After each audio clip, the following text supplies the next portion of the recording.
All right, well, Shrevecrow is going to concede this game for good measure. He has nothing he can do. And we're going to game number 3, where Firebat's able to even up the series. And Shrevecrow will have to resort to one of his other decks, whether it's his Hunter or whether it's his Druid. Yep. I think, actually, if he would have played it in a different order, would he have had lethal? So, like, if he plays Defender of Argus to the left of the Alakir first, he buffs up both of his minions. And then he plays Flametongue Totem. No, because he needs the damage on his minions that are going to be trading with the Tyrion in order to get value from the Flametongue Totems. That way he can actually push through. So there was just no way to set it up. You might be right, though, because then you can use... I feel because he did overkill that the Tyrion a little bit, right? He overkilled Tyrion by 1, but if he uses Defender of Argus on the Alakir and the Unbound Elemental, and then plays the Flametongue Totem, the Flametongue Totem is no longer buffing the Unbound, and then subsequently the Azure Drake, and then also the Haunted Creeper. So he's just losing that sequence of 6 damage to get 1 extra point on the Alakir. So there's you know what? The problem is, sorry to interrupt you, but the problem is the fact that the Haunted Creeper would have spawned more minions, so that the board would have been full. He couldn't play Flametongue Totem. I was thinking if he traded his Haunted Creeper immediately in, but he wouldn't have enough space. Right. That also, that was the other thing I looked at, was trading in the Haunted Creeper and then going from there. Just there's no way the position works out to where he can use all the buffs on the Alakir and then also have those buffs touch his other minions. So he's just, at the end of the day, he's 1 point of damage off lethal. Well, quite the cerebral, perplexing puzzle there, but in the end, Firebat, I think, found the best option. And regardless, he was far enough to the point where, he was at 10 health. And it didn't get any lower from that point on unless he needed to. So Shrevecrow will have to kind of go to his other 2 decks. But at the same time, the Paladin was able to kind of deal with the Hunter, which is nice. I think the rest of his decks can kind of match up. Depends on how things pan out. From here, Shaman always, for a while, people kind of said that there's no healing. You kind of struggle against stuff that does direct damage. Hunter has a direct damage. But you do have that Hex versus things like the Savannah Highmane. So it kind of makes Shaman even favorable in that respect. Do you like Shaman against mid-range Hunter on a personal level for you? I know that at times it seems like it can be just unwinnable for the Shaman side, but I've certainly felt that way from the Hunter side as well. If they put together a string of removal spells and then like Hex a Savannah Highmane and just have a moderate amount of pressure on the board, it adds up to a lot of damage quickly. But stuff like Freezing Trap and the Bow really swings that. Like I know when I was playing a lot of mid-range Hunter, we didn't have Bow in our deck. It was just a card that you didn't need. But since now that it's a card that you kind of need to stabilize the board position, Firebat's actually running you saw Firebat was actually running 2 copies of it, and I'm almost certain that Shrevecrow is running at least 1 copy. So it helps fight against the Feral Spirits, which is one of the hardest cards, I think, for mid-range Hunter to deal with. So with that addition in there, I'd probably give the edge to mid-range Hunter. But without something like the Traps and the Bow, it's a lot closer to 50-50, and it might even be in favor of Shaman. I think so. So we're coming up on game number 3, which means we're going to take a quick break, and when we come back, we'll have more action from the WEC NA Qualifiers. Don't go anywhere.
Welcome back, everybody, to WC NA Qualifiers with Frodan, and that's admirable.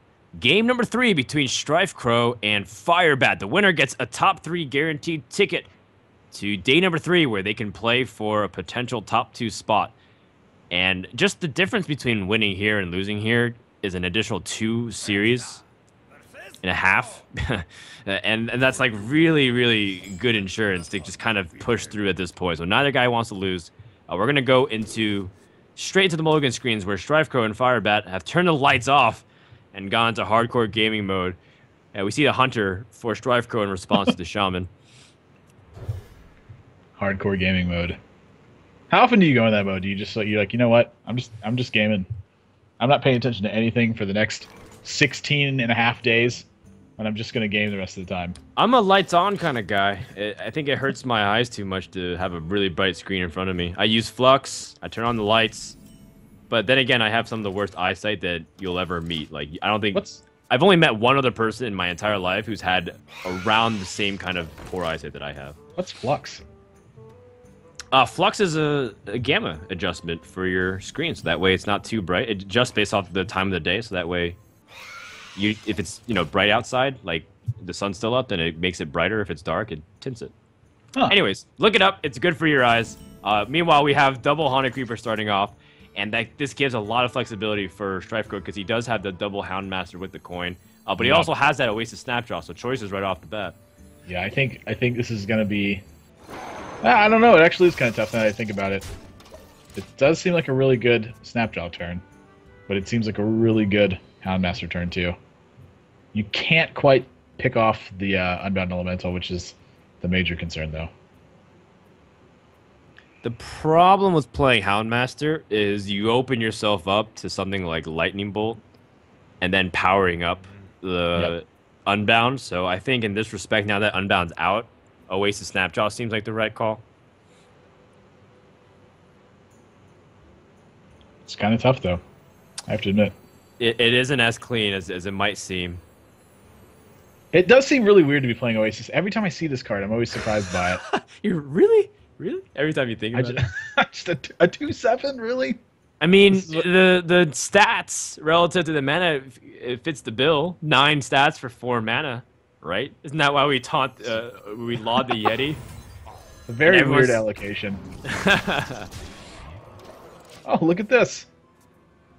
He's just going to start crashing right into the Unbound Elemental. Weird allocation. What if you see like a 1/8?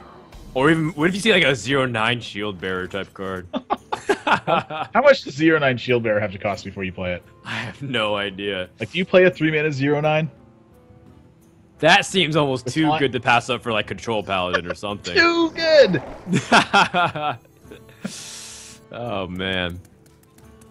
How do you power up this Unbound? Because you want to kind of use it with the Lightning Storm. That Lightning Storm looks awfully appealing right now, but that might be a trap. Especially if you roll low. Oh, gosh. This is some of the RNG that oftentimes scares players away from playing the class, where they feel like they could just get away with something playing like Druid, which is a little bit similar in concept right off the bat, where you try to use board development and kind of push for gradual increase. So at this stage, Firebat might not feel comfortable rolling for that RNG immediately, especially because it messes up his following turns with Azure Drakes, etc. Right. If he doesn't kill the 4/3, his Unbound's just going to die. It's just the but brand if he new does game. kill the 4/3, his Unbound lives. I imagine he's just going to be crashing the Unbound right back into the Spider. That's what I think is going to happen. I think so. You pick up that ability to kind of answer the Houndmaster as well with some future cards. I think you have to kind of pave the way for your curve to fit in. Your Azure Drake continues your card draw, which is important because you don't really have a lot right now against Hunter, who has 6 cards in hand. Yeah, I would definitely favor not Lightning Storming the last turn. I keep thinking about ways to justify Lightning Storm, but at the end of the day, it's just a 50-50. So you probably shouldn't do it. All right. I do like Oasis Snapjaw here, though. I didn't think I'd ever say that. Well, there's a first time for everything. Wow. 2/7. Like, what do you even do to this thing? Normally, you wait for him to Houndmaster and then you hex it. That's like the best way to kind of respond. Because that 4/9 usually just does so much work against everything Shaman has. Firebat will probably dig for answers, though. His hand's not looking that great, barring the Fire Elemental. One thing always in the back of your mind is how good your opponent's Unleash the Hounds are going to look, too. Right. Oh my gosh, I wasn't even really considering that. All you do is smack one of those Haunted Creepers and it's like 5 cards. Yep. Right there. Disastrous. The other thing that sucks is that this Houndmaster has now basically gotten a 2-for-1. It's just going to attack right into the Drake. So your opponent's getting a lot of like board value out of this Houndmaster. It's adding up to a lot of pressure. Well, I guess the Drake pays for itself, so not 2-for-1 directly in that respect. Wow, but speaking of Houndmasters, speaking of, yep. So this is actually even a bigger swing of the game now, because for even something like Hex, Storm. Well, Hex isn't even that big, but now Lightning Storm is looking awfully appealing. Oh my gosh, ay caramba! The choices. Because if you Lightning Storm this turn, it's like you have to roll high to be able to kill the tortoise. You have to roll high to kill everything. I mean, ideally, just pick your RNG and just roll high on everything. This is probably just a Fire Elemental turn. It's probably a lot simpler than we're making it out to be. Sure. But his damage is going to start adding up. I mean, he's looking at 10 damage next turn. Plus whatever's in his hand. Right. In fact, if he Fire Elementals and it's a Leroy kill command, that's actually game. Yeah, that would be a really rough This could also just be game 2 if he rolls low on everything. Or even just rolls... Yeah, he's actually... He needs his opponent to really not have a strong sequence of spells here. Yeah, Unleash the Hounds with Hunter's Marks or anything, really. Can just completely swing. These spiders have not done anything, and neither has this egg. They've just been sitting on the board the entire game. I mean, that's the effective death battle. You had to let them die first. Okay, let's see what Strife Code draws. Unleash the Hounds!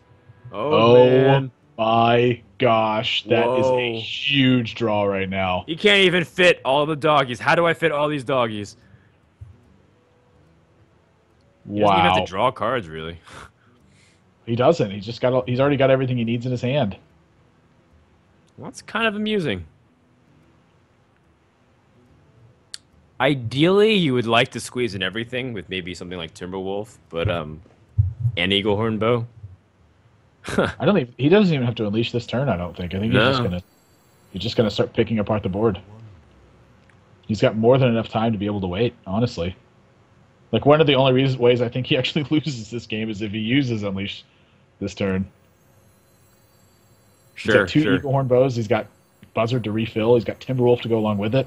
He's got backup with his Freezing Trap, and he has Inevitability with his Hero Power. This is the one game where he doesn't have to do... He basically just doesn't have to do anything in order to win. Okay, well, slow playing it. Racking it in. I like it. Yep. Just be very patient. I mean, you have so much damage going to your opponent's face. It's just like the Unleash is just the nail in the coffin draw, really. That Earthshock is a little bit late. Well, he doesn't get the spell power totem. Maybe Firebat can kind of reverse his fortune with good RNG on this Lightning Storm. Ah, okay. 2 out of 3. Pretty good. Not bad. But his opponent has got 6 damage just with the Unleash the Hounds. And when you combine it with Timberwolf, that's 12 damage. Oh so game 3 is going to be going over to Strife Crow. What the heck? This is one of those Hunter games where Hunter has completely blown Shaman out of the water. Watch this board. Watch this board. And with what other combo than Oasis Snapdraw and Houndmaster? I continue to see this over and over again, and I've seen what great effect it's come to in this game. I can't say it's so effective. Honestly, I don't think it's that bad anymore. I'm being surprised as of late in these tournaments where this ban system is really creating a lot of differences in how these lineups work and how they pan out. and how they function versus each other. So in the formats where you can ban Miracle, you see a lot more innovation because that deck is such an oppressive deck versus Synergy because all of its tools pick apart minions so well, and then it draws so many cards that it's hard to catch back up when you get in that sort of position. So I really like all the unique stuff we've been seeing so far this tournament. But my goodness, that game was just a complete blowout, and it was literally because of Oasis Snapjaw and Houndmaster. Yeah, I also have to kind of credit to the fact that Firebat didn't have the best draws possible to kind of answer everything. And not to mention that he didn't get value off his own cards. Haunted Creeper, double Haunted Creeper, and Nerubian Egg didn't really do much that game. Just like you mentioned, the very late stages. So with Yeah. that respect, not only did Shrefko play great value stuff, Firebat also got nothing in return. So Right. that led to a huge blowout, and Shaman is so dependent on that, especially with the Overload mechanic. That's partially why Overload even exists, because their cards would be too good otherwise. Oh yeah. And now Firebat has to rely on his Druid deck to go up against this Hunter, which could give him a hard time. And, Hunter's really good. They have the ability to burst the Druid still. They have the ability to kind of answer a lot of their threats. And the fact that Savannah Highmane is just a super value card that if you don't have the right response to it, you just get completely destroyed. Let's jump into game number 4 and find out what happens. If Shrefko is able to close out the series here, will Firebat stay alive? Yeah, this matchup ends up being really important, but it's certainly one he doesn't want to have to face right now. Mid-range Hunter, I think, is pretty favored over Druid, all things considered. And I, what's again ironic, I think that Hunter's favored. It's Token Druid's probably a lot closer to the 50-50 mark, but you're certainly with Token Druid a lot more vulnerable to Unleash the Hounds early on. At the same time, you do force your opponent to have it, but it's not always it's not a spot I want to be in with Druid ever. Like I just don't want to play against Hunter.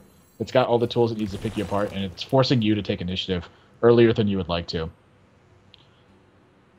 All right. Well, Shrefko also kept Unleash the Hounds in his opening hand, and this is kind of anticipation play to be able to react to like a token-esque start.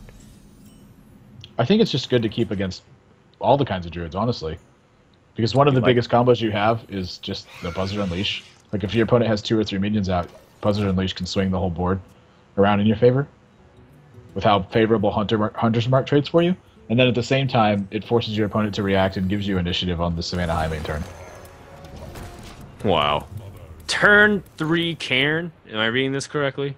Well, this is one of the spots where I think Druid can do okay. Oh, wow. A Fusing Trap. Wow. That is disgusting. So what Strifecrow has to do now that he's gotten this huge draw is he has to protect the fact that this Cairn is not going to be running into this freezing trap.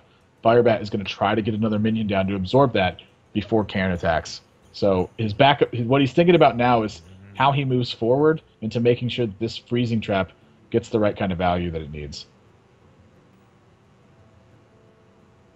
Other than that, though, I think the Freezing Trap is great. Again, it basically kills that Innervate and forces him to... It puts him behind 4 mana. It's so delay. excellent. It's a tempo play. It's Yep. delaying what your opponent can do with the matchup, and that's the important part about it. The other thing too is if he plays the freezing trap immediately, it gives it away that's freezing trap. So he does at least want to consider his other options, if for no other reason, like he can help plan out his next turn. But if he just draws it and then immediately plays it, Firebat can be so confident that it's freezing trap in that spot. He can afford to take his time. But it looks like Strifecrow is actually genuinely considering other things. Yeah, I agree with the freezing trap. What benefit do you have to... Like, I think Animal Companion is inferior in almost every respect, so what benefit do you have to coining out the Oasis Snapjaw? I think it's just the threat of Houndmaster at that point.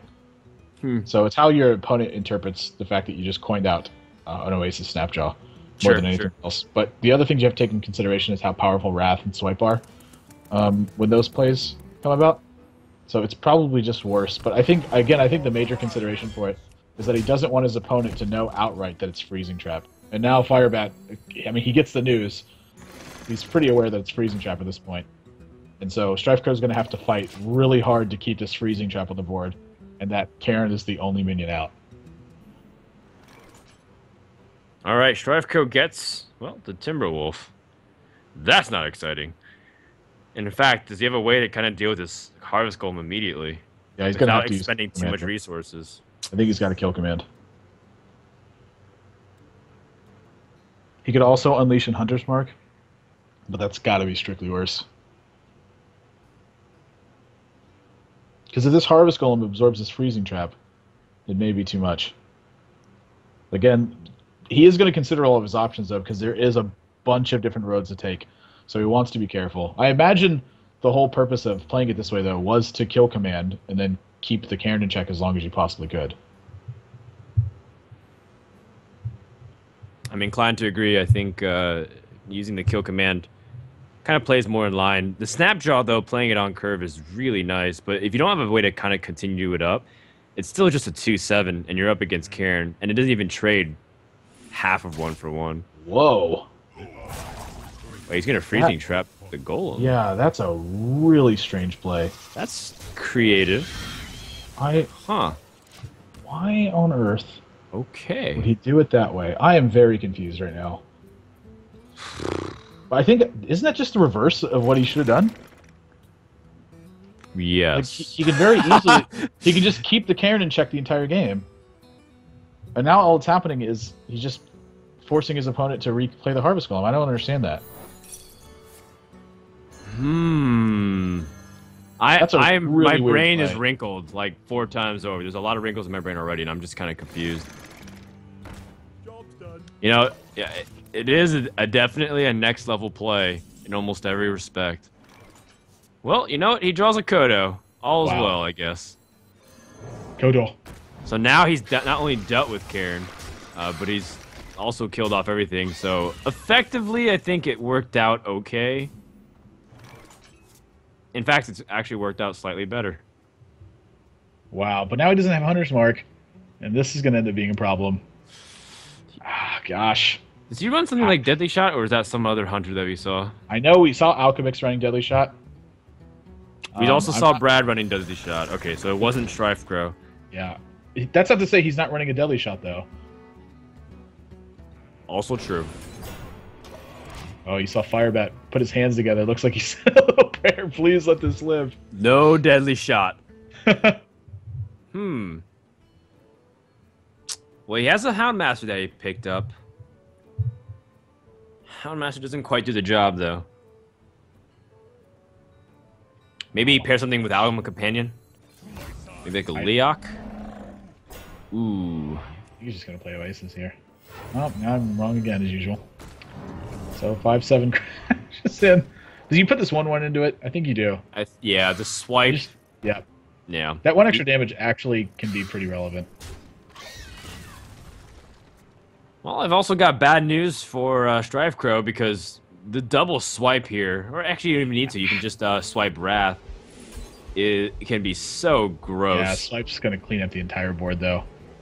This is, this is rough. This really is going to come back to the fact that he used the Hunter's Mark to kill that Cairn, instead of just killing the Harvest Golem and letting the Freezing Trap protect himself against the Cairn. Okay, well, second swipe being utilized. Yeah, for sure. You don't like using Wrath and Hero Power? I like keeping the Wrath here because you have a 6-cost spell in your hand and a 9-cost spell in your hand. So, like, if you get to a spot, like, if you need to innervate, let's say you need to innervate and Wrath in Cenarius, like if you draw an innervate or something, or even next turn if you just need to Sunwalker and use Wrath, that option's open to you at that point. Cool. So it's just mana considerations. Fair enough, fair enough. The other thing too is he doesn't really want to pay the life. Like if he can avoid paying it, it's preferable. At 29? Well, I guess that's a fair assumption. Hunter has a very finite amount of damage it deals, and if you can sustain through that, I think you're in very good shape. Like eventually, he just runs out of cards. That is true. I mean, the hero power doesn't ever truly let it run out of damage, but in respect, I understand what you're saying. After a certain point, if they don't have Leroy, they don't have kill command, they can't do anything. Yep, takes 5 damage, and wow, look at these! He's got Sludge Belcher too. That's Is kind this of just cool. a taunt druid deck? Just straight up as many big beefy minions as you can. I was about to mention I really like using the Demigod's Favor here, because this is just Wow. Ah. Just Well. more damage. Like, what does he want? Does he want to really attack difficult. this? Does he want to attack this with the bow? Does he want to unleash here? I mean, Strife Crow's basically reduced to pittance at this point. I think Strife done from this point on. It'd be very difficult to win this game. He needs How to draw, you need a buzzard to kind of he needs bring to draw you back. buzzard. Yep. But that's impossible for this turn, so he's going to have to rely on the next one. Oh man, how terrible is this kind of situation? Yeah, that always feels bad. When you attack your opponent for 1 and use your hero power, and they're down to 26, and they have a 5/8 that they're attacking you with. Sure. Now big taunts are coming out. He still even has Savage Roar. Okay. Yeah, it doesn't surprise me to see. I think not having a copy of combo in this deck would just, I think it's just wrong. Like, you're killing the potential to have 14 plus points of reach at the end of the game, and the cards aren't even that bad themselves, because if you have 2 minions on the board, Savage Roar is just 3 mana, 6 damage, which makes a big difference. He's gonna keep drawing cards though. What is he? Well, I wonder what he's drawing for. I guess at this point he's just fishing for combo or strength. I mean, he already has all the taunts in the world. It doesn't matter what he does, honestly. He could just like close his eyes and click buttons and probably win the game. I'm inclined to agree. I think any kind of these taunters are good. I think just pushing for damage. You have Savage Roar. All of them represent about the same exact damage anyway, so you have 6. And all you just kind of need this to stick. So play your stickiest minion, which makes sense. The Sunwalker is very sticky. Belcher is also acceptable, but it's slightly less powerful. Yep. What could this player draw? Probably nothing exciting, but let's see. Eagle Horn Bow number 2. Well, second Eagle Horn Bow seems to be the curse of a lot of Hunter players, as they kind of pick it up in useless situations. And Trefko is going to concede, which means we're going to Game 5 once more, and rightfully so, that these two players, very top of the end, will go to the final game and duel for the right for the winner's bracket finals. You're watching WEC NA Qualifiers. We'll be right back.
Welcome back, everybody. It's time for game number 5 between Strife Crow and Firebat. The winner of this advances to the winner's bracket finals, where they're guaranteed top 3, and they don't have to play tomorrow, which is very nice. You can kind of relax, kick back, watch your opponent's deck, study them more, and less games means less exposure for what you have. You can hide information.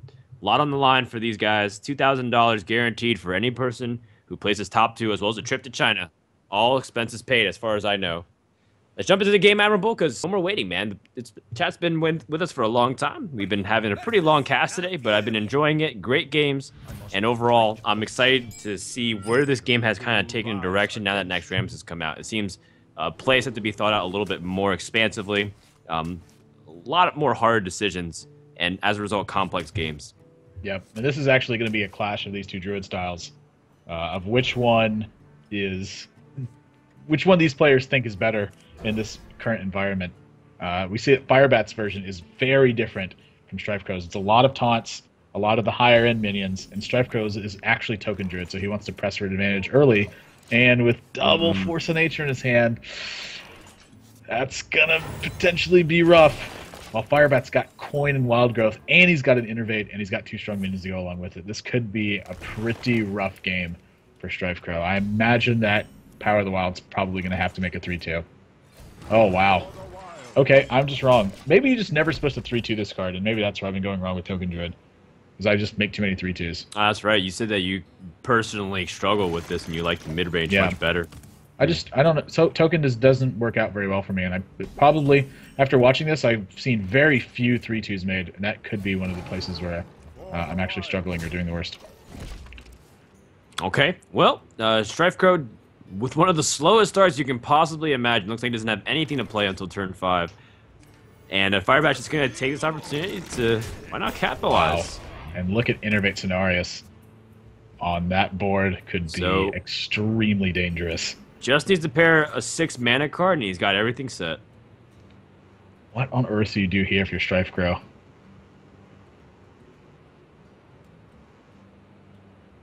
Huh. Do you think he's supposed to 3-2 this game? Like, take it. I want to talk about how different this game pans out if he makes a 3-2. His Harvest Golem attacks into it. Right, the Harvest Golem would be gone because he could use his hero power the next turn. And then on the turn after that, you're facing down just the Sen'jin Shieldmaster. Like, how much worse does it feel that your opponent has Harvest Golem and Sen'jin versus just having Sen'jin? This is going to add up to a lot of damage over the course of the next couple turns. Like, he's going to have to set up a swipe. Oh my gosh. He's digging for something. Ah, yep. Well, that is nice to get. Finally gets a minion, but I don't think it's what he needs right now. I don't even know what he needs. It takes heat away from him. I don't know if it does. I think Firebat's got such a large initiative on the board that he has the liberty to just ignore his opponent if he wants. Like, I wouldn't be surprised if this charges right down the middle. I think if you're playing the Taunt Druid, though, you're not nearly as aggressive. You just kind of like stall out the Token Druid as much as you can, force a bunch of removal being pushed out. So I don't think you even need to. You're not even that sad if this Black Knight comes out like really early for some reason. This is something to note. This is one of the turns where Black Knight wouldn't completely swing the game out of control. So he can justify risking using a 4/6 to taunt instead of using a 4/4 to charge. So the 2 extra points of health can potentially end up being a lot here. But at the same time, he is missing out on quite a few points of damage, which it tells us 2 things. The first one is that, again, as we were talking about, he feels comfortable risking it against Black Knight in the next couple of turns. And the second one is that he feels very comfortable also fighting a long game with his opponent. And rightfully so, his opponent's playing Token Druid. I think so. You take their time, you play defensive, force Token Druid to expend all of their resource in it. At the same time, Strifecrow has been accumulating such a big hand because he's been, for the most part, passing or playing extremely small amounts of his cards. I'm trying to look at how he's going to be able to expend this over the course of a few turns. Yeah. It's going to be tough. This is one of the reasons I think I would have favored charging, by the way. Your opponent would be at 21, and you're looking at 9 points of damage on the board, plus 8 from Savage Roar. Like, you have 17. Oh, geez. And now Strifecrow's not even going to be having the liberty of taunting up, should he draw one. Well, this looks very nice for just a board clear and get ready per Cenarius. And then what happens is you drop this Sen'jin. Cenarius comes out the following turn. You give it all +2/+2. And you reap the benefits and profit, and you weep in the glory of the entire board. No matter what, he's going to be a little bit of a victim to swipe here, I think. So he's going to lose 2 of his minions, but I don't think that's the end of the world. Yeah, I think so. I think you just kind of pan it out. And even so, you're not expecting all of these to survive. That's a little bit too optimistic, granted the size of your opponent's hand. Right. Is he potentially going to be losing more? Like, if he uses Wrath on this Harvest Golem, he can clear 3 guys, I guess. It still doesn't seem very appealing. He could just follow up with Force of Nature on the next turn. I don't think it needs to necessarily be Wrathed. But it'd be nice to clear it out of the way. Hero Power is not relevant this turn. No. Argent Squire's not pulling any weight. The only thing Argent Squire does is it sets up a better Power of the Wild the following turns. But you most likely want to be dropping things like Ancient of Lore anyways. I think if you're dropping Ancient of Lore, then setting up for the cleanest board possible might make sense in this respect. Okay, well, Strifeco is really thinking it over. Exactly. This is a tough spot. Well, I think this makes the most sense, granted the Ancient of Lore turn following. I think so, too. It's kind of painful to do it, but... But he's taking control of the board now, which is really important. Or he hasn't taken control of the board, but I'm sorry, he's put the board back under control. It's not just like snowballing way out of the way now. Right. So now if this scenarios came out to buff 2/2, that was just game ending. Right. I still think there's a lot of merit to +2/2 here, but it's a lot less than it was before. I think when you have Savage Roar, a +2/2 or 2 taunt tokens is just way much more superior to. How does your opponent handle this? Buff. Like, Strifeco's only on 7 mana. Like, Force of Nature just, I mean, it kind of sets up stuff, but then you're looking at a 5/8 for 3 turns. I don't know how long you can live under that circumstance. I think he's just got Curvage has been so nasty. Oh my goodness. Gosh. And then when you combine that again, we were talking about, sort of players. One player drawing extremely well while the other player's drawing poor. This is another example of one of those games. Think so. I think you do take out this Senjin. Yep. There's no other way about it. And you just kind of just deal with the fact that this scenarios is just going to wreck shop. Sludge Belcher off the top. Woof. 5+2 +6 +1 is what he has right now. So 7, 13, 14 damage. A few points off. Okay. Fireback can just still take his time. I think he feels pretty in control, though. I don't think you're worried about that 1/1, though. I think you just go for the dome. Maybe you remove it with hero power if you feel inclined to, but I think at this stage, either is okay. Because he's even good against taunt. If his opponent even taunts, he has Black Knight into Savage Roar, and then he has enough board presence to just push him out of the game. I don't think Strifeco can get out of this. I think just regardless of what he draws, I think it's done. Wow, and there's even a taunt. Just you have to use second Force of Nature. So if he Force of Natures and powers, he can clear the Belcher and the 2/2. No, still not even enough. Belcher token. Okay. I mean, that could end up helping him survive for another turn. Yeah, but you're losing 10 damage. You're losing a lot of your versatility to end the game in response. Black Knight really. Oh my goodness. Yeah, that's it. He just Black Knight Savage Roars. That's one way to get the combo out. As Firebat's going to move on to the winner's bracket finals. Kind of the dark horse, but not for a good reason, because this guy has been tearing up ladder recently, and he kind of raises his hand in victory. He's done for the day, and he's going to be playing on day number 3. He's going to be joined by Alchemist or Tides, which is coming up next. But before we do that, let's take a quick second to kind of recap what happened. Maz and Firebat did play, and he did defeat a Maz, and now he's defeated Strifeco, 2 of NA's biggest names for a long time. And it's time people start paying attention. We've been hyping him from the very beginning that he was probably one of the strongest players coming into this top 8. Strifeco will fall and play the winner of Reels versus Brad. That way to avoid his previous matchup against Reynad. And then Alchemist and Tides, the winner of that will move on to play Firebat on day 3. But they did go through Reels and Brad, who did fall into the lower bracket. Any thoughts, Nathan, on that series before we move on to a quick break and then move on to our last series? Well, there's a couple of unfortunate draws, I think, on both sides. Like, we saw 2 poor draws from each player.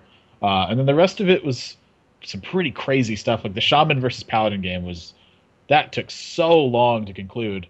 And at one point, I think one of the most impressive things was Firebat's recognition of the fact that he was safe at 10 points of health. And he actually paid, I think it was like 14 total points of damage from his Doomhammer and put himself at 10, so that way he could get a board position to start pushing for the game. And that ended up being the difference, I think, between winning and losing.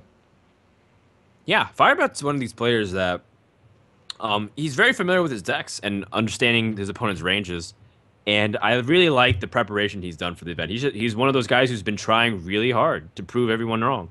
I'm just going to be throwing out there. Some pros have been getting a little bit lax because at the time, because they keep getting invited to tournaments, there's not often that much time to practice for them. So some of these guys who've been kind of in the closet and trying to figure out what's best for them, guys like Firebat really trying to use this one opportunity to make it count. And good for him. And not taking away any achievement from any of the players. But Firebat's one of these guys where I'm really happy that he's performing well and that we're able to get another name out there that is a really intelligent and strong player. Meanwhile, two other guys who are also vying for that shot, Alchemist and Tides.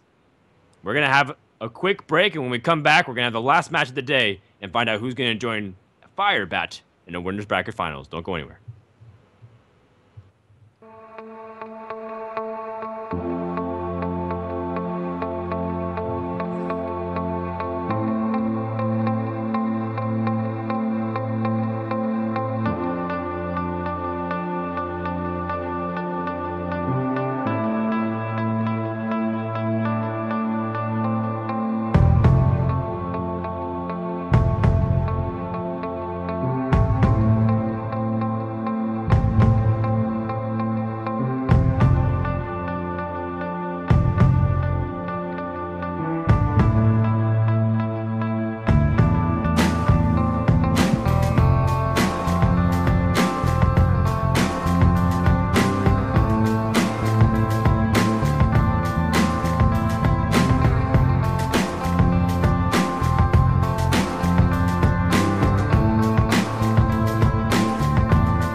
What up, guys? Welcome back to the WEC Hearthstone NA Qualifiers. We're down to our last series to find out who will be joining Firebat on day number 3 and kind of laugh and watch the other people struggle on day number 2. It's Alchemist versus Tides of Time. I don't know exactly who's going to be the guy coming in on top, but I do know that we're probably going to be in for a much quicker paced series. I think both of these guys are running Zoo. Is that correct, or is that the wrong? Am I remembering things incorrectly? I'm pretty sure both of them are running Zoo. Right, and that has the grounds of being a really fast series. Yeah. In addition to that, both these players can sometimes just tend to play fast. Like when they feel very confident and they're feeling good, they want to get these. They know what they're doing already because they practice so much. So they play their game and they're very confident in the way they play it. But if there's one thing to note, it's that both of these players build very different deck styles. But before we get into that, take a look at how we got to this point. Firebat has been 2-0 so far over Amaz and Strifecrow. Strifecrow was victorious over Reynad, but he fell just short to Firebat, so he'll be in the lower portion of the loser bracket tomorrow to avoid a rematch versus Reynad. Alchemist versus Reels, where Alchemist, of course, won because we'll be seeing him play next. And Reels moved on to loser bracket, and then Tides of Time, of course, since we'll be watching him next, was victorious over Brad. Fantastic. Let's go to the bands and find out what happened in the pre-match ceremonies. Figure out how these guys kind of position themselves to be successful in the entire series. I'm pretty sure that Tides is one of those players who loves he's very insistent on banning Miracle Rogue because he thinks it's very toxic to the competitive environment. You just kind of have constant Miracle Rogue coin flips of having Gadget Stand, no Gadget Stand, and drawing a ton of cards. And it looks like pulling up on the screen that there is no option to it because Alchemix as a player doesn't really bring that rogue. So instead, he takes that opportunity to ban another thing out, and he does ban the Hunter. Interesting choice, considering that he does have something like Zoo, but it could make sense relative to his entire game plan, or the fact that he doesn't just want to deal with Hunters in general. I think banning Hunter is smart because you're pretty confident your opponent's going to ban Miracle Rogue from you. So when your opponent bans Miracle Rogue, you don't have the deck that's probably strongest versus mid-range Hunter. So that's something that's probably went into his consideration. Sure, Because it's definitely one of the stronger decks in the format when there's no Miracle Rogue to account for. It's got very powerful turns at pretty much every stage of the game and can really snowball out of control. It's something you don't want to face off against. But Alchemist, these are very two different styles of deck building that are clashing here, by the way, because Alchemist, he's taken the route of not even having Miracle Rogue in his lineup because he just is aware it's going to get banned. And Tides of Time, of course, is, I think, going with what I would consider a much more standard route. You intend to ban Miracle Rogue from your opponent, so Hunter, I think, is a very natural choice. And then Druid and Warlock are probably the two strongest classes behind Miracle Rogue, or behind Rogue afterwards. At least that's what I would consider it. So I think a very standard lineup. A standard lineup versus a not so standard. Yeah. We only see Warriors that often, and yet it's kind of making a comeback. Reynad tried playing it earlier today. Didn't exactly work out to his benefit, but Alchemist did end up being able to use his Warrior very effectively in the previous series. Now, I don't think he's running something like Deathwing. Pretty disappointing, I gotta say. That's the biggest tease of the day. I was so excited for a Deathwing, but it didn't come up. I wanted to see it so bad. Just did not deliver. And, for good reason. Deathwing would have been instant suicide into a BGH. Good lord. Oh my gosh. If they added the can't target clause to Deathwing, would it be too good? What, like the Laughing Sister Fairy Dragon? Sort of, but I want to make it not vulnerable to BGH. Oh, okay. Yeah. So like, what if you can target can't be spells, targeted by battle cries? Yeah, what if you just made it that? Huh. Well, that would make it a lot more feasible for the Warcraft lore. That's for sure. I don't think a single BGH could take out a Deathwing in its entirety. So that would make at least some of the casual player base happy. The mulligans have started, so let's jump into the game and figure out who's going to be the second top 3 finals. It's going to be Zoo versus the Warrior. Now, Zoo, if you can get off to a good start, can give the Warrior a hard time. Warrior needs kind of the perfect synergy of cards, but they can stabilize it. They have things like the Fiery War Axe to pick up value. They have cool Taskmasters and even the Korokron Elite, if you're able to pick up something really easily early on. You collect these 2-for-1s, and Zoo eventually runs out of gas. Yeah, one of the really key cards in this matchup is Fiery War Axe. It helps you not only fend off your opponent's development, but it also helps you develop, and it gets you card advantage. So it costs you some life, but I think it's more than worth the trade-off. And both of these players already starting with what I would consider not optimal hands. I know Alchemist has got a Fiery War Axe, again, which I think is the most important card, but when you saw him pick up Lotheb and Grommash, he grimaced at the fact that he picked those up. But I think he'll be more than relieved to find out that Tides of Time is passing his turn 1 and not having anything relevant to do. And Tides likely going to be finding himself in a tough spot because his curve is very natural. It's a 2-3-4 instead of a 1-1 and then followed up by a 2 and then followed up by either a Resilient 3 or another 2 and a 1. So this Fiery War Axe is going to be doing a lot of work. And Alchemist picks up 2 more pieces of removal. And I don't know how much I like Tides' position here. And he picks up another 3-drop. Oh, his hand's gotten really clunky right from the get-go. Seems like Tides hasn't had the success with Zoo that's intended and designed for this game, or at least for how it's supposed to approach every single aspect of Hearthstone. And that's really unfortunate because the Zoo is supposed to curve out really aggressively, and these minions are the ones that you're kind of pushing into later. When you mulligan, you're supposed to get into these 1-drops. This Flame was supposed to come out way earlier. Yeah. And now his opponent can use the Cruel Taskmaster to clear it and draw a card and be super effective. Yeah. He's drawing 2 cards and he's using Slam. So he's going to end up with a 2-2 on the board. Tides' board's going to be cleared, and Alchemix is going to be at 24 HP. This is a really bad spot. I don't see another play other than Cruel Taskmaster here. I mean, this is just too many cards to pick up. it's cards to pick up, which could lead into better plays. That as well. Oh my gosh, another Wow. Fiery War X. Exactly. You don't even have to slam here.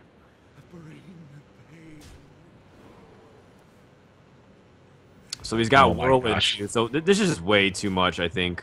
This is bad news if you're tied to time. Huh. All right. Well, let's see how he kind of responds to this. He does have I Lotheb. think he's got a Lotheb. This is like one of his only chances to get back in the game. It's either going If to it's force your opponent. directly into the 2/2 and the Yeah, the well, second. it forces your opponent to take 5 damage, or it forces them to have another set of plays for it. It's not like a wonderful play by any means, but I think it's the best one he's got.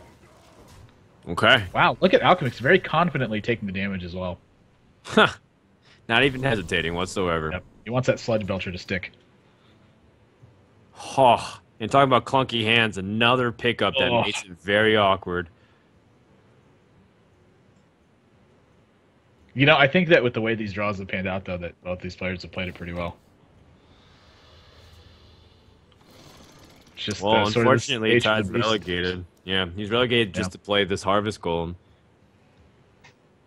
And Alchemist, oh my gosh, a second Armor Smith.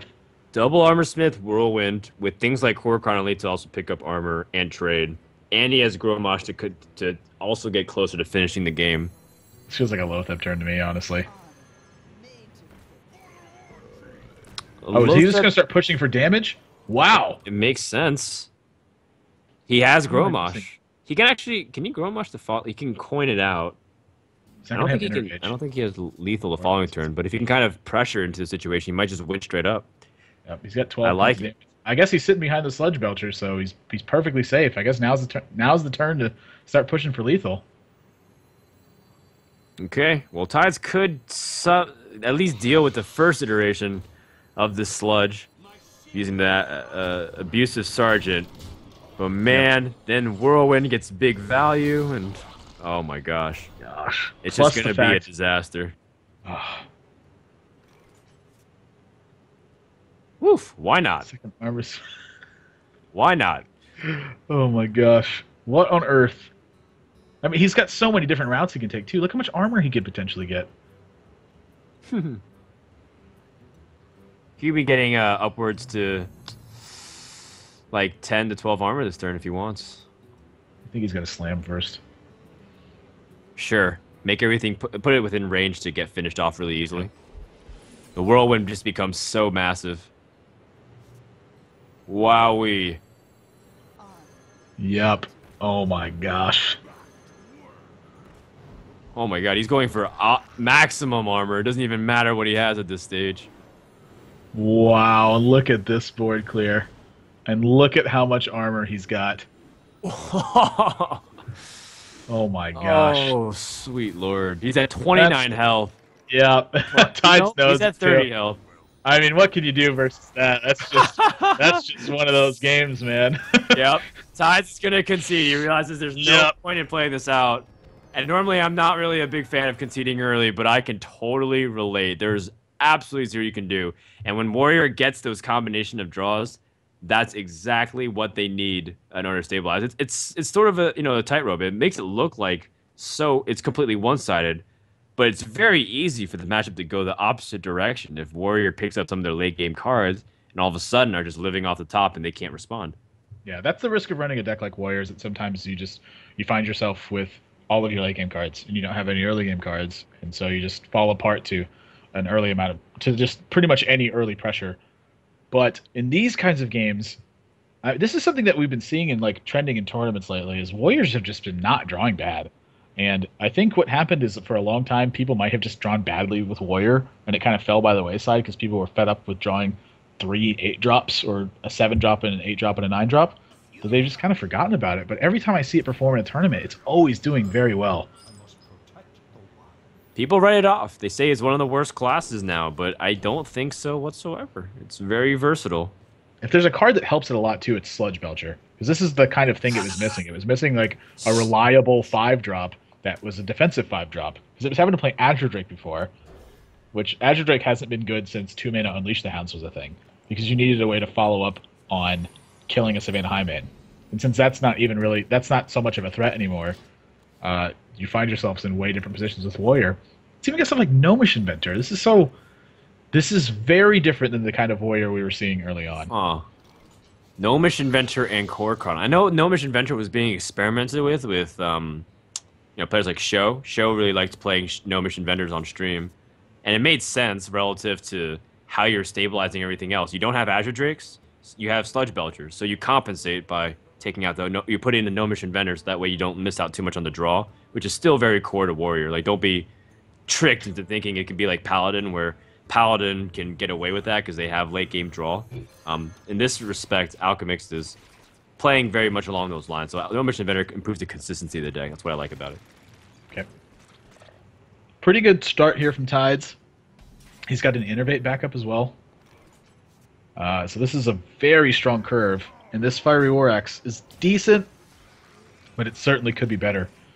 Killing things only to see more tokens made just results in you taking more damage. So if that damage ends up being too much at the end of the game, which it very easily can be, it makes a very big difference. Like, notice right here, the Fiery War Axe almost did nothing this game. It's like the same sort of style board impact has happened on both ends. And where does he go from here? To kind of well, yeah, at this stage, because everything that removes is being really annoyed. If you cool Taskmasters, and he kind of uses his weapon, it just also goes to show the power and versatility of a Harvest Golem. It just that's a card that doesn't need much introduction because a lot of people have seen it, but just to kind of show again, in case of why it's so powerful, it just soaked up Fiery War Axe, one of Warrior's best cards, and just kind of made it look like a fool,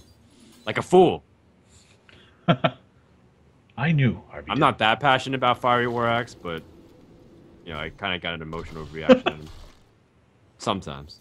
Well, here's Harvey number 2. The value this town needs.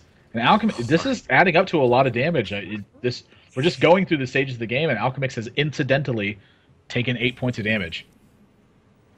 Well, it definitely wasn't by accident, but it definitely has worked out that way. Yeah. Oh, incidental damage, not accident. Yeah, incidental damage. And this is a spot where the Sylvanas can matter a lot because now these death rattles trigger differently. So under the old ways this worked, it could have mattered. So under the old ways this worked, it's just a good spot to point out. Under the old way this worked, if Harvest Golem attacked into this Sylvanas to deliver the killing blow, Sylvanas would have checked and taken nothing, and then he would have gotten a 2/1 token. But under the way that the new death rattles work, everything goes in order. So if this Harvest Golem runs into the Sylvanas to kill it, Harvest Golem's death rattle is going to happen first because it came into play first. And it would then there's going to be a 2/1 on the board, and then Sylvanas will take a minion afterwards. Makes total sense. All right. Well, Alchemist is going to respond by just dropping big things and hopefully continue to weather storm and outvalue its opponents. But we all know that Tide still has that Innervate. So he can do some pretty crazy stuff. Ooh. If he drew like Savage Roar off... Oh, never mind. I thought he was going to Wrath for 1, but... okay, so he Wraths for 3, choosing the Druid of the Claw as well. Still gross. Well, Alchemist, you're in a bit of a pickle now. He does have Shield Block. You draw into Shield Slam, that'd be great. Ooh, 1 mana off from that. Maybe you Armor Smith, trade, and then try to just be as passive as possible. Gosh. You go up to 14 life. This means he's going to be using Cruel Taskmaster instead, I think. If he decides to attack first. Either way, the damage equals about the same, I think. It's just whether or not you're taking off a threat off the board. Oh, he's going to use Cruel Taskmaster anyway. It's about the same about the health. It's just that you take away a Savage Roar possibility. 10. So Tides is 3 damage off lethal right now. Oh my gosh.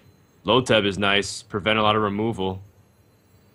6, 12. So he's 1 mana short of being able to use Force of Nature and Black Knight next turn also. And that Armor Smith actually doing a pretty significant amount of work right now. Kind of just undoes the damage at the turn if you kind of be able to panic correctly. Huh.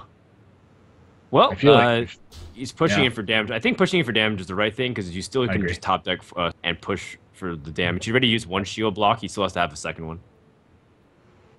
Swipe can also make a difference.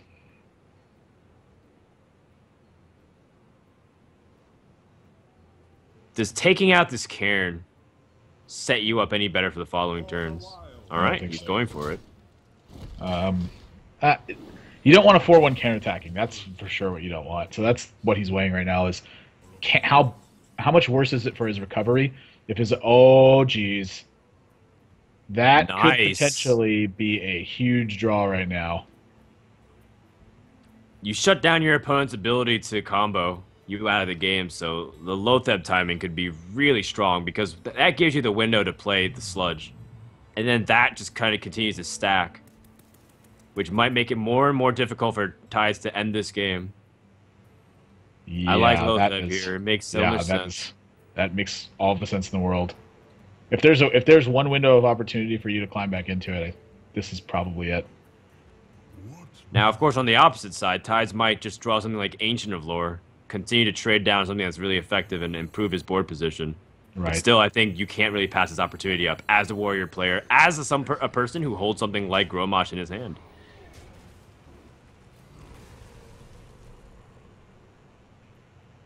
He's at 14 now. He's weighing the difference between attacking a minion just to get extra life and attacking his opponent. Tides picks up Drew to the Claw, which is not quite enough yet. Is this another charge? Like, how comfortable do you feel charging in your opponent wait. now? Let's see. No, he can't force nature. You remember No, he's no, under no, no. Lotheb. But if you kind of calculate it out, his opponent might not just have an answer to what he has. Oh, but he just had the Armor Smith. That does allow him to gain health. Because see, if you put him at 8 damage now, and put him down to 7,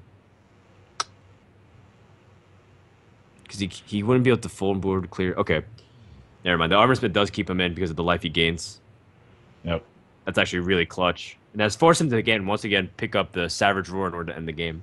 Yep. I think you want to continue to ignore the Armor Smith, though. I think you're so committed to your plan of attacking your opponent. I think you just continue down that road. Like, making a taunt here works against the plan that you're trying to work for. Okay, Yep, well, I agree. he's going As for bad it. as it feels. Matt Lotheb doing so much work. It actually the saved Armor him from Smith. lethal this turn, right? Yep. Yeah, it would have been Saved lethal. him. Tides is thinking about whether he wants to attack this Armor Smith or attack the face, and I think you just go for face. Yep. I think so. You also disable an immediate shield slam from your opponent.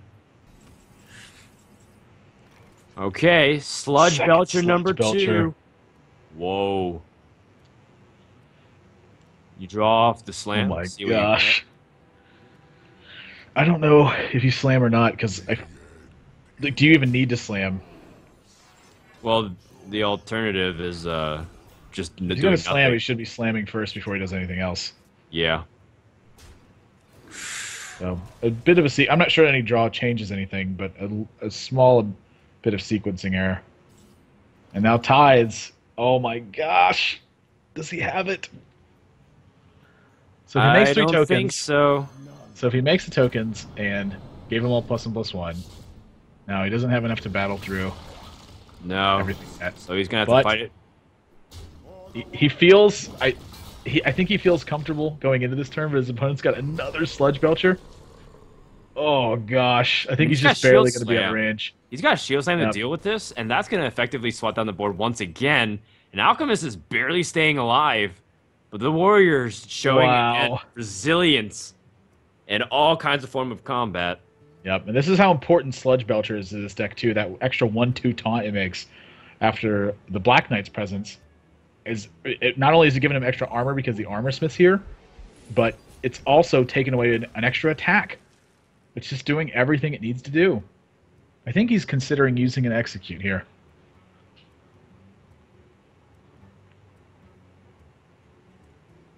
Hmm.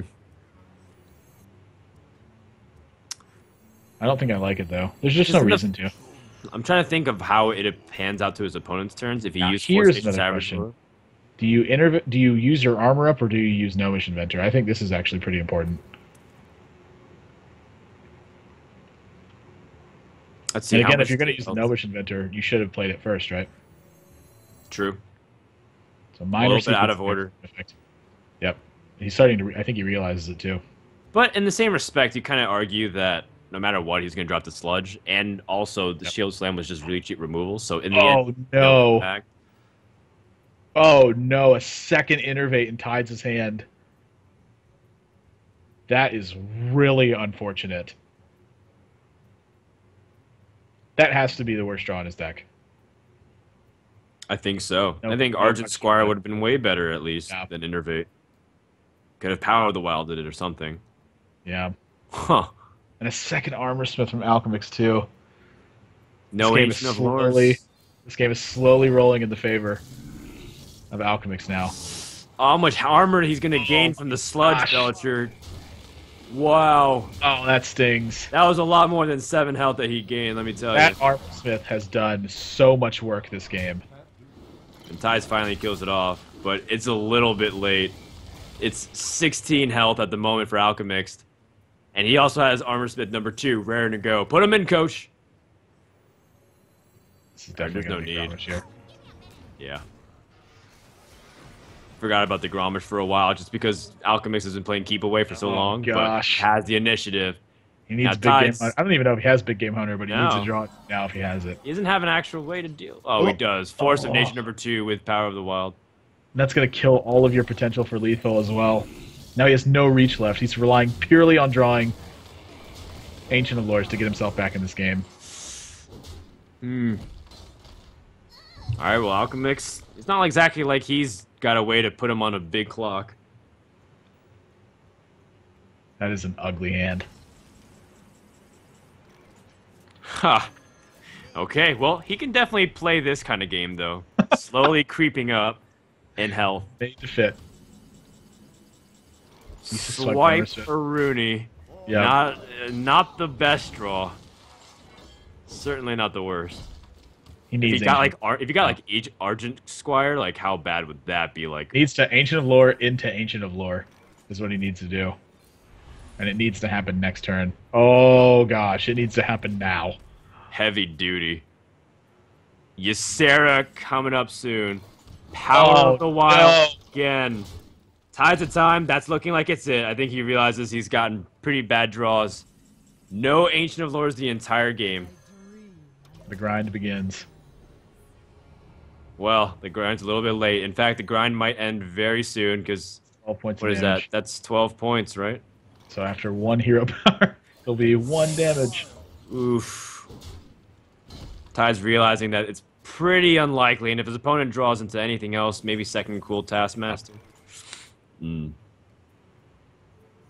you don't need a nightmare, man. You're so far ahead. It's just a little off. Okay. Well, what's it gonna be? I don't really think Tides can pull himself out of here. Double nightmare. I think that's a good summary of Tides' game so far. Yep. 2 nightmares. Back to back. And he's gonna drop 0-2. Oh, Well- and now he draws the... Oh, Wow. Why not? I think that's a full board. Almost. Closest thing to it. tokens are so far behind. The Innkeeper's like, wait, let me count. It's like grabbing his dice bag. Like putting Yeah. dice on. Okay, this is what Alchemist do. He can double Nightmare and shield slam Ysera and she'd still stay alive. I want to see it. Do it. Double Nightmare, shield slam your own Ysera. Come on. Not today. Ah. But a 22 Ysera is something we see. And wow. Alchemist able to stay alive in this series now. Wait, was that the match over? Wait, Nope, it's just 2-0. Just Okay, 2-0. Not, I it's not just saw over 2-0. just yet. I saw 2-0 on the screen. I was like, wait a minute. We're missing a game, I'm pretty sure. So, yeah, 2-0 over to Alchemix now. And Warrior, gosh, there has been some crazy games so far today, but I think that's one of the crazier ones we've seen. It was right on the edge of tumbling out of control for Alchemix the entire time. But with Armor Smith and Sludge Belchers, he was able to have just enough health to stay alive on multiple turns. That's 2 games in a row where Alchemist was kind of on the ropes of whether or not his opponents will be able to have such a lightning fast start that Warrior can't recover. And now Warrior's on the verge of 3-0ing. Tides of Time. We'll find out what happens next right after this break. Don't go anywhere.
Welcome back, everybody, to the World Esports Championship for North America. We're in the last series between Alchemix and Tides of Time, and the series has kind of gotten a little bit away from Tides. He's down to his Hunter deck, which has the 3-0, and Alchemix is still sitting on his Warrior deck. Now, Hunter can do very well against the Warrior.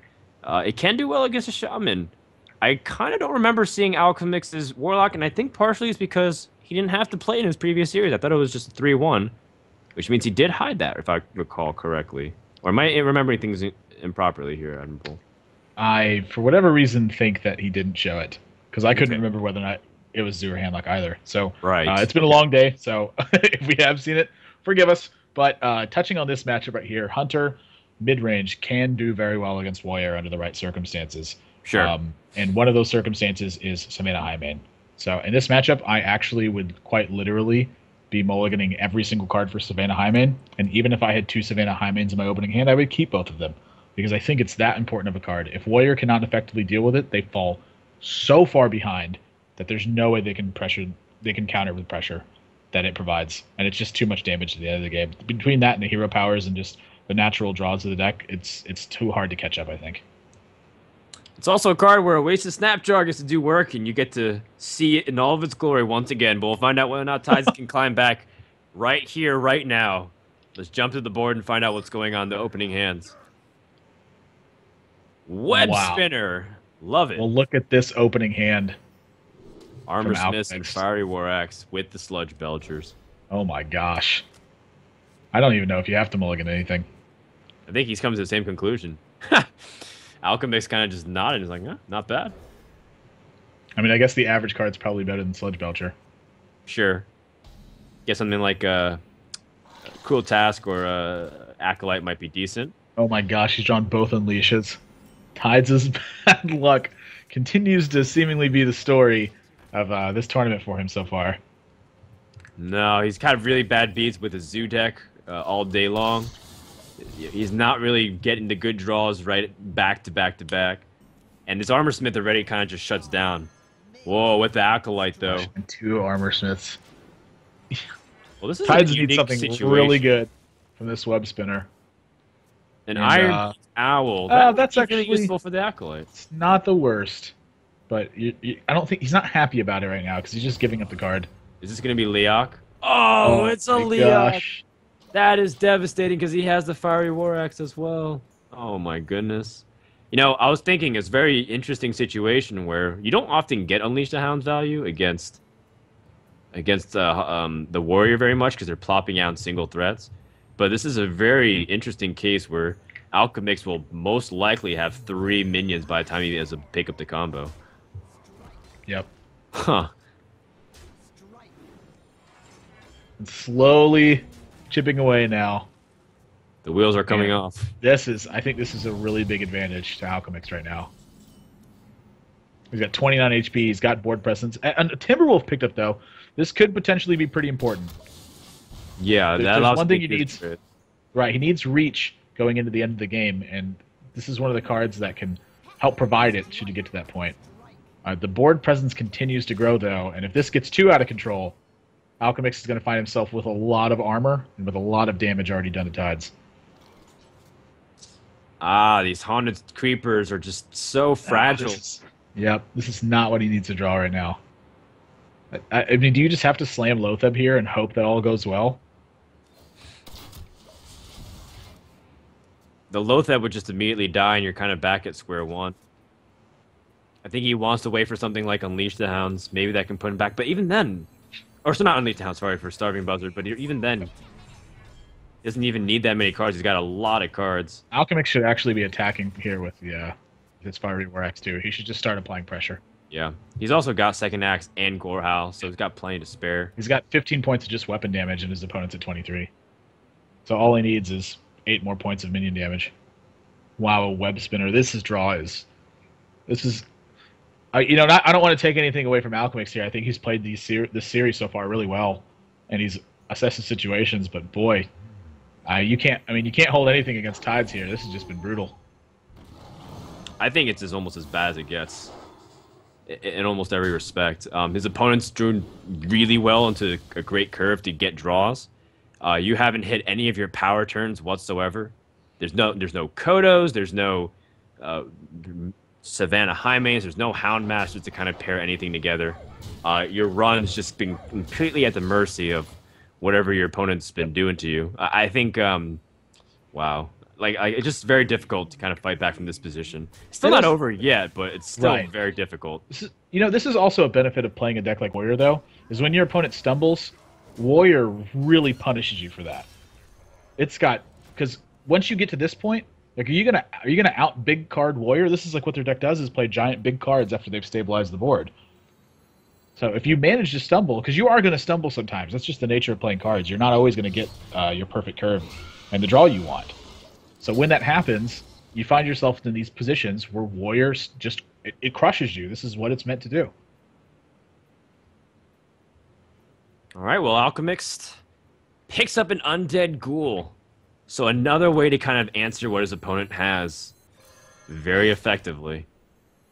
I like it. It's very clean. Once more, Alchemist picking up the exact response he needs.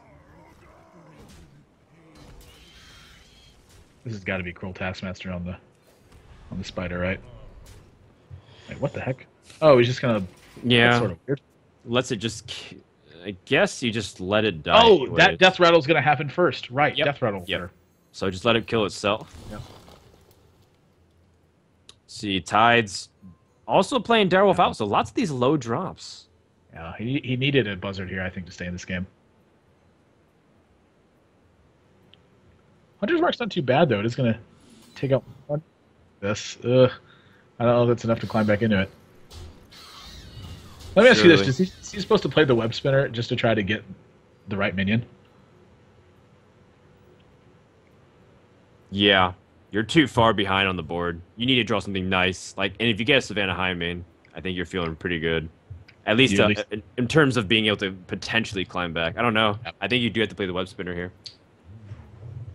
But it's also tempting the fate gods.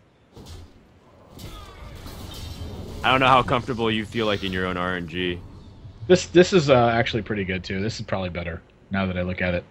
Your board state ends up to be a little bit better. It also his sequencing on the minion attacks ended up not mattering there because the unstable ghoul is going to pick off the 2 extra tokens regardless. So all that matters is the attack on the unstable ghoul being from the weapon to be the killing blow. And look at this. This Lothab's going to shut out the possibility of an Unleash the Hounds. And that may be checkmate. Yeah, because you need a full 10 mana in order to pull off the Unleashed combo now with Buzzard. And so even if Tides top decks it... Nope, but he gets a Stone Tusk Boar. And now I'm also left with the mystery of what that web spinner would have been. Now this is like the big tragedy of the entire game. It's going to eat at you the whole tournament. I just need to know. Alchemix, please. You have lethal. Just let me see what it's going to be. No, he's not going to do that. He didn't even Shield Slam his own Ysera. Yep. Guy goes for maximum disrespect. Didn't even Shield Slam his own Ysera. 3-0 over to Alchemix. Well played on the back of a Control Warrior deck and a couple of unfortunate draws. It leaves him, unfortunately, knocked out of this tournament. But, you know, that's Hearthstone sometimes. There's not really much you can do about it. He's not out of the tournament just yet. He will fall to the lower bracket where he'll play tomorrow. Not out of the tournament. He's out of this tournament of winners. Sorry. The bracket of that. Like, that's what you mean. Sure. 1,000 apologies. It's been a long day. And it sometimes happens. You know, Tides is one of the best players in the entire region, but if you don't get those draws, and Alchemix does, which does happen from time to time, this is exactly what that happens in the series. You can't be mad about it.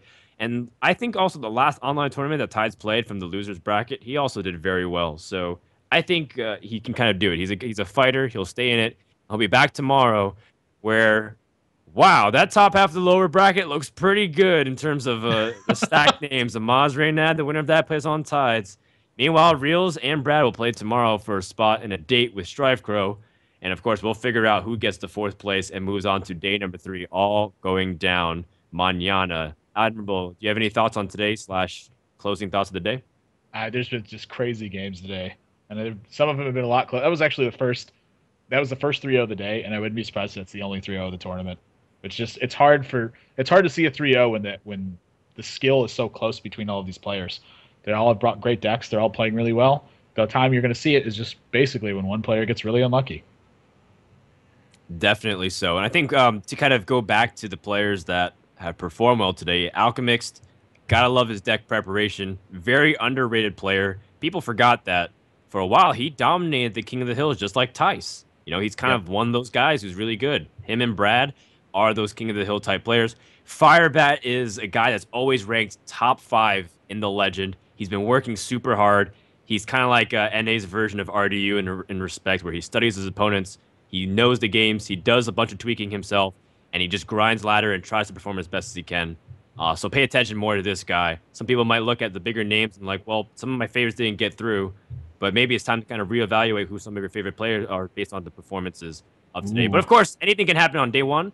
This tournament is still going to go on for 2 more days, Admirable, and anything can happen. Anything indeed. Absolutely. So, guys, quick shout-outs to 2p.com for putting on a great tournament, as once again, they've kind of went out of their way to be able to put on a great tournament for you guys. So go ahead and thank them whenever you can. Make sure to give a shout out to Cindy and Milkcast as well, because they've been doing a great job putting on production. Thanks so much to our sponsors of the event, as you can see on the right side of the screen at D8 TV. And make sure to keep track of what's going on. Follow the channel here on Twitch, because we'll be back tomorrow, same time at 3 p.m. EST, with more action in the lower bracket. So from Frodo and Annabelle, thank you so much for watching. Have a good day. See ya!